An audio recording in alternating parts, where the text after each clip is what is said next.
What SLS is trying to do is not actually goes back to the core of who you are, what you are going through. And once you're able to fix this, it will benefit, like as he said, when somebody jumps the signal, there also it will benefit. It will benefit with your spouse or a father or a mother or a son. It will benefit with your peers, your manager, your reportees.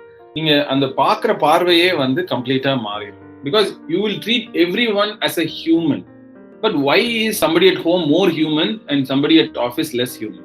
So basically, LSD takes back to the paradigm of making you think that everybody is a human. That's the core. Na? Take this example of somebody jumping a signal and you are screaming at them. What if he's going to donate a blood to someone who's dying? Do you know that? You don't know that, right?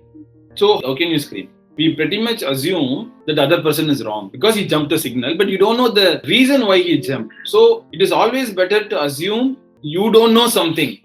What is that I don't know in that context which makes me think some way? Angada and the solution irukku. Always give the benefit of the doubt to the other person because you don't know that. How do you know the situation?